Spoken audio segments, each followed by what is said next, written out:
धन उत्तम व्यवहारी सोडून धन उत्तम व्यवहारी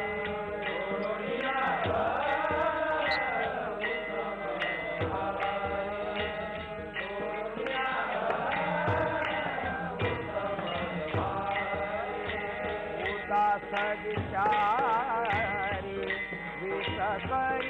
वेसकरी उत्तम गती तो एक पावेरा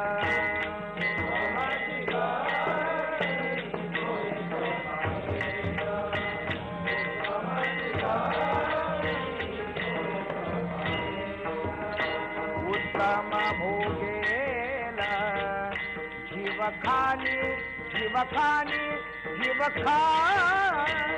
उत्तम गती तो एक पावेला उत्तम गती तो एक पावेला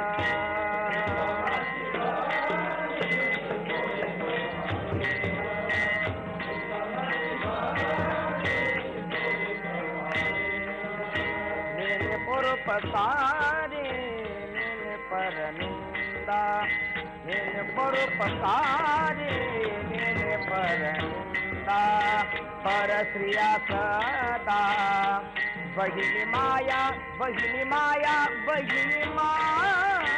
उत्तम गती तो एक पावेला उत्तम गती तो एक पावेला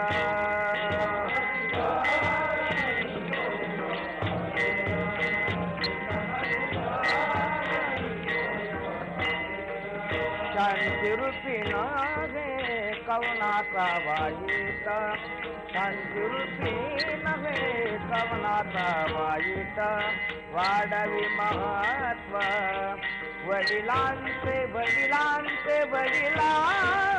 उत्तम गती तो एक पावेला उत्तम गती तो एक पावेला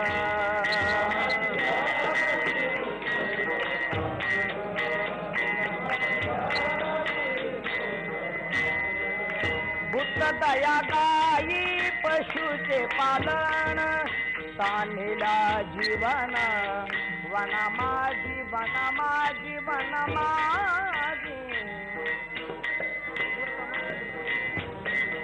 उत्तम गती तो एक पावेला उत्तम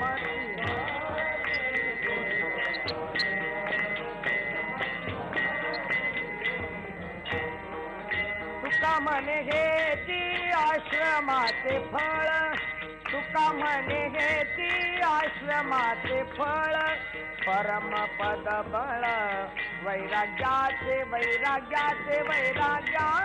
उत्तम गती तो एक पावेला उत्तम गती तो एक पावेला उत्तम गती तो एक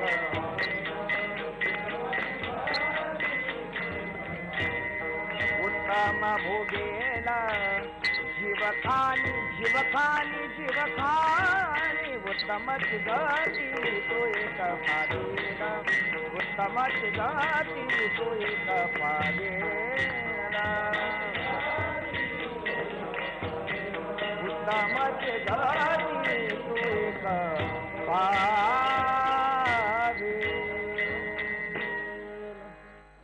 धन जोडत असताना धन मिळवत असताना धनवंतालागी सर्व मान्यता ही जगी हे खरं आहे, परंतु ते धन आम्ही कसं मिळवावं याची एक आचारसंहिता ठरलेली आहे. बऱ्याचशा लोकांच्या मनामध्ये हा विचार आहे, जीवन जगत असताना आपल्याला कोणत्याही प्रकारची आचारसंहिता नाही. संत सज्जन श्रोते मायबापांनो, मानवी जीवनाला जर आचारसंहिता नसेल तर ते मानवी जीवन ठरू शकणार नाही. पशुवत जीवन या जीवनाला आचारसंहिता नाही, पण मानवी जीवनाला मात्र वेद धर्मशास्त्र नीती वेद पुराणांची फार मोठी आचारसंहिता आहे. संत वाङ्मयाने ती आचारसंहिता मला अतिशय सोप्या भाषेमध्ये सांगितलेली आहे. धन मिळवणं महत्त्वपूर्ण आहे.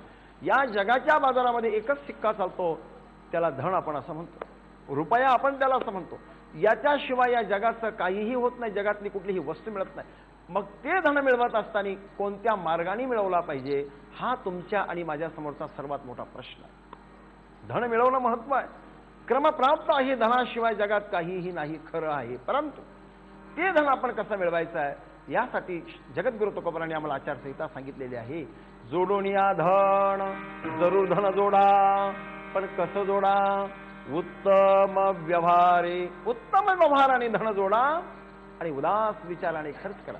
या ठिकाणी एक मार्मिक विषय तुम्हाला सांगून जातो. उदास विचाराने धन खर्च करण्याची कुवत त्याच्याकडे आहे किंवा क्षमता त्याच्याकडे आहे जो उत्तम मार्गाने धन जोडतो आहे. आज प्रगतीपथावर असणारा प्रत्येक समाज मानव हा प्रगतीपथावर आहे, पण परोपकाराचा विचार मात्र विसरत चाललेला आहे. सांगेल दादा, आपल्याला परोपकाराचा विचार आपल्याला जीवनामध्ये प्राप्त करून घ्यावा असं वाटत असेल तर संत वाङ्मयाचा आणि संत विचाराचा स्वीकार केल्याशिवाय ते शक्य होणार नाही. संतांनी स्पष्ट केलेलं आहे परोपकाराची वृत्ती असावी.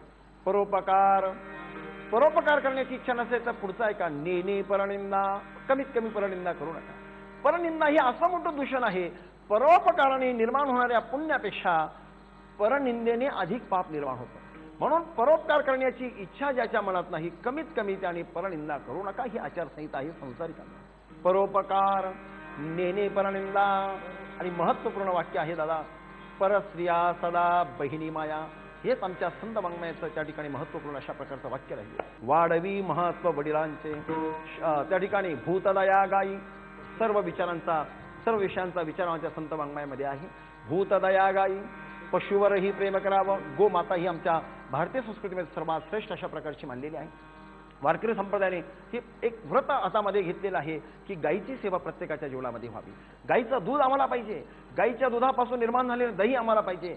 आपल्याला सशक्त होण्यासाठी, भारत सशक्त होण्यासाठी प्रत्येक तरुणांना तुप्प पाहिजे आहे, ज्याला आपण घी म्हणतो. हे सगळं पाहिजे आहे, पण गाय आम्हाला नको. दादा, हे सूत्र कसं जमेल? गाय असल्याशिवाय या पुढच्या गोष्टी असणार नाही. म्हणून भूतदया गायी, पशुचे पालन. पशुचं पालन करणं ही आमच्या वारकरी संप्रदायासाठी आचारसंहिता आहे. भूतदया गायी, पशुचे पालन, तान्हिल्या जीवन वण. आज दुष्काळग्रस्त परिस्थिती या महाराष्ट्रामध्ये आहे. तान्हिल्या जीवन वनामाची, प्रत्येकाला पाणी मिळावं हे जर आपलं जीवन या ठिकाणी जीवनाचं सूत्र असेल तर या महाराष्ट्रामध्ये किंवा या देशामध्ये कोणीही विना पाण्याचं राहणार नाही. आणि अन्न पाणी मूलभूत ज्या गरजा आहेत त्या प्रत्येकापर्यंत पोहोचतील हा माझ्या जगद्गुरु तुकोबांचा विचार आहे. वाढवी महत्व वडिलाचे, परोपकारणे परनिंदा, परस्त्रिया सदा बहिणी माया. शांतिरूपी नव्हे कोणाचा वाईट, वाढवी महत्व वडिलांचे. भूतदया गायी, पशुचे पानल, तान्हिल्या जीवन वना माझे. आणि शेवटी तुकोबारा सांगतात, तुका म्हणे हेची आश्रमाचे फळ. हेच आश्रमाचं फळ. तुम्ही म्हणाल ग्रस्त आश्रमांसाठी हा उद्देश नाही. सांगेल आपल्याला, आश्रम ब्रह्मचारी आहे, आश्रम संन्यास आहे, आश्रम गृहस्थ आहे आणि आश्रम वानप्रस्थ आहे. परंतु आतापर्यंत केलेलं चिंतन हे सगळं संन्यास धर्माला लागू पडत नाही, संन्यास आश्रमाला लागू पडत नाही, वानप्रस्थ आश्रमाला लागू पडत नाही आणि त्या ठिकाणी ब्रह्मचारी आश्रमाला लागू पडत नाही. हे सगळं वर्णन, हे सगळं चिंतन हे फक्त ग्रस्त आश्रमाला लागू पडतं. तुका म्हणे हेचे आश्रमाचे फळ. आणि हे सर्वोत्तम अशा प्रकारे त्या ठिकाणी वैराग्याचं बळ आहे. परम पद बळ वैराग्याचे.